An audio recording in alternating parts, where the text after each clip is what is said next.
Welcome to Fluffy Town. No smoking, no farting, no pillow fighting. We're in a chase! That's allowed. Welcome to MsMojo, and today we're counting down the funniest and most heartwarming scenes that prove Troy and Abed were the best friends on TV. It's not a game for me, Troy.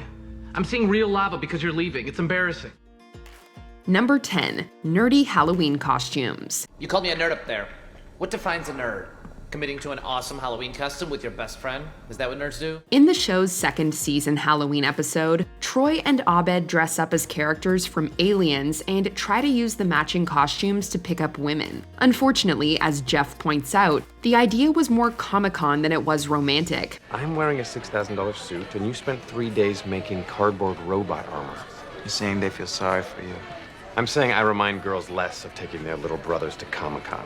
Embarrassed, Troy ditches his Ripley outfit to be a sexy Dracula, disappointing Abed. The ensuing life or death zombie situation eventually makes Troy realize that Abed's friendship means more to him than what he looks like. In what they think could be their last exchange, the pair quotes The Empire Strikes Back, acknowledging their love for each other and warming our hearts. Abed! I love you. I know. Number 9, Troy and Abed's dinner party. Troy and Abed's new apartment! Hi!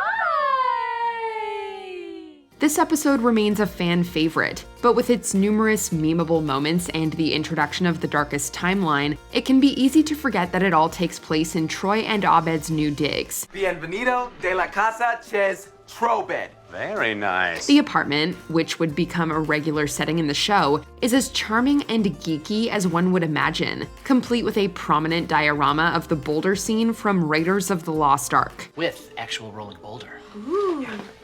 Adios, Vito. Oh.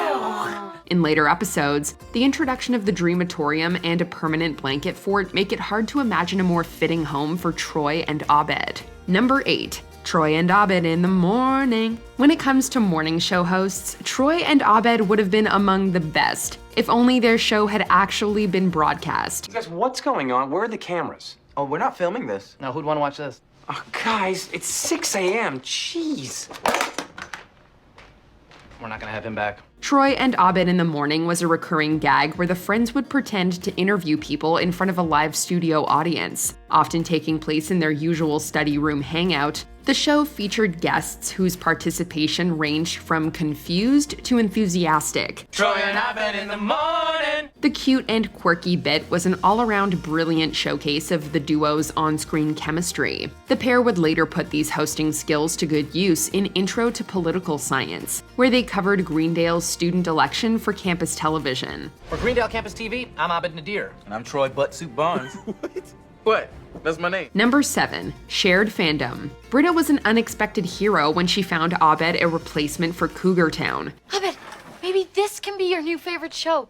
It's a British sci-fi series that's been on the air since 1962. Inspector Spacetime, a very obvious spoof of Doctor Who, is a long-running British science fiction series within the world of Community. Both Troy and Abed quickly take to the show, and eventually find themselves cosplaying the Inspector and his constable at Inspecticon.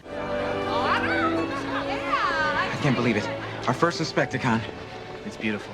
They plan to make a specialty friendship photo there, but Abed leaves to find a superfan named Toby, who has ulterior motives to become Abed's sole companion. Although initially charmed, Abed catches on and delivers a moving speech comparing him and Troy to the characters on the show. Maybe all relationships are made up of logical inspectors and emotional constables, and we need both to make space and time a better place. Number 6, singing to Fievel. I would face my fears to help you. Exactly, 'cause you're my friend. Am I? Troy and Abed's plot in this season 1 episode revolves around their shared assignment to teach a rat to respond to a song. Row, row, row your boat. Somewhere out there. Troy, sing. Troy's fear of the creature initially causes the pair to struggle to complete the task. But when the rat, named Fievel, runs into an air vent, the pair come together to sing Somewhere Out There and lure it out. Out where dreams come true. The The song and the rat's namesake come from the animated film An American Tail, but the moment also serves as a wholesome early example of camaraderie between our favorite friends. Number 5. Annie's Big FIB. When Annie accidentally does the unthinkable and steps on Abed's limited edition The Dark Knight DVD, Troy is understandably mortified. Looking out for his best friend, he insists that Annie tell Abed the truth. Abed knows everything. And I know you think you can think your way out of this with your thinkiness. But don't think too much. You just have to confess. But she doesn't listen. By the time the pair comes home, Annie has already concocted an elaborate lie, insisting that their home was robbed. Troy continuously tries to get Annie to come clean, and it's clear he knows his friend well. You have got to come clean, okay? I don't know what he's doing in there, but it feels dramatic. I'm sure he's already moved on to some other obsession. Oh, look! Fun! In no time at all, Abed is dressed as Batman and interrogating their landlord. Annie is eventually forced to come clean and is immediately forgiven by Batman Abed, proving that Troy has always understood his best pal. Well, Batman, on behalf of all of us that aren't perfect, can I just say, I'm sorry I broke your DVD? Apology accepted. Number 4. The Librarian. Why does being a librarian make her even hotter? They're keepers of knowledge. She holds the answers to all of our questions, like will you marry me and why are there still libraries? If you want to be Troy's lover, you gotta get with his friend. When Troy and Abed both set their sights on the same woman, they decide it would be best to let her choose between them and avoid needless competition. Will you go to the dance with one of us? And if so, which one? We need to get something straight first. This is the cutest thing that's ever happened to me. She agrees, and both boys try their best to woo the lovely librarian. Less than charmed by Abed's lengthy opinion on the Saw franchise, she opts for Troy. But Troy questions why she would choose him over Abed, and is outraged when he learns it was because she found Abed weird. Hate her, I hate her, I hate her, I hate her, I hate her! What happened? She called you weird. He ditches his date, reconciling with Abed and assuring him that there's someone out there for both of them. Number 3. Fluffy Town. Blanket forts were a cornerstone of Troy and Abed's friendship, and Fluffy Town was one of their first. We're too big for this, aren't we? Yeah. Bet if we went 2 pillows higher in the corner, we could vault the ceiling, bump up the square footage, make this a blanket fort for men. What started out as a normal-sized fort quickly transforms into a larger feat of cushy construction. By the episode's halfway point, Troy and Abed have constructed an entire mini-city entirely out of bedding, complete with laws, independence parades, and even a civil rights museum. Follow us. But afterwards, you should really check out our Civil Rights Museum. That is, until neighboring schools catch wind of the fort's popularity and start building their own. Favoring fun and ingenuity to fame, Troy and Abed call it quits on their blanket utopia and move on. Want to build a cardboard submarine? Get out of my brain. Number 2. Friends at War. When Troy and Abed begin working on a possibly record-setting blanket fort, Guinness is called in to document their progress. Well, Troy, I just got off the phone with Guinness, and they are sending a representative to have a look-see at your blanket fort. Are we world record ready? Unfortunately, the boys disagree on the importance of holding a world record. They split apart, both as friends and builders, and a war of pillows and blankets overtakes Greendale.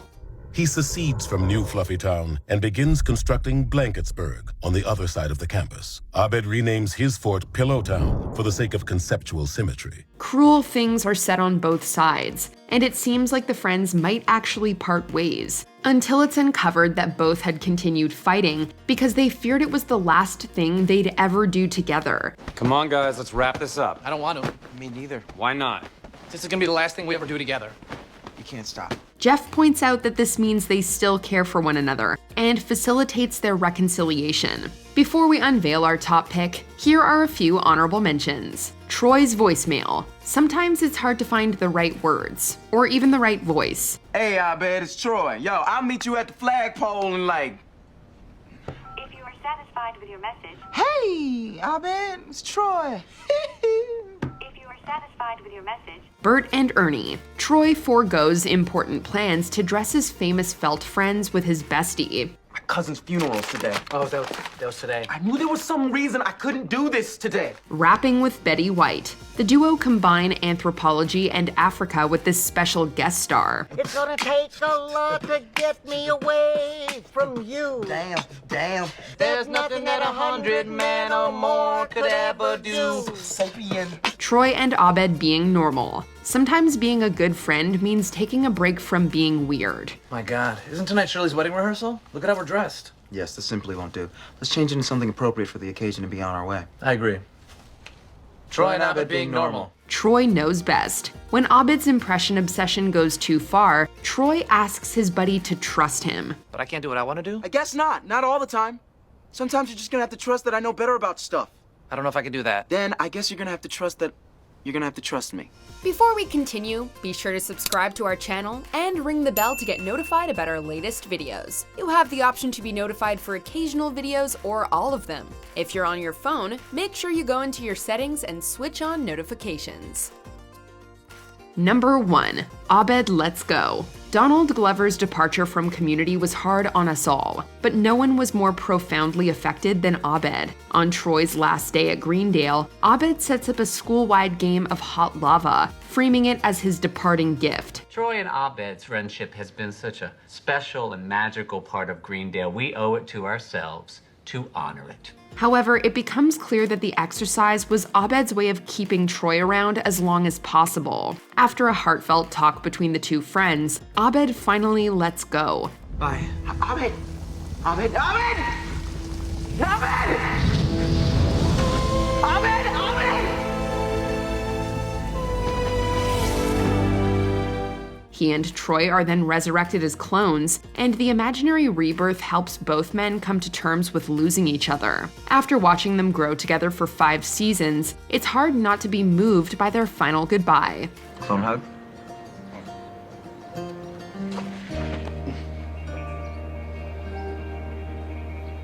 What are your favorite Trobed moments? Let us know in the comments. Hey, Jeff, what's your question? Who is this?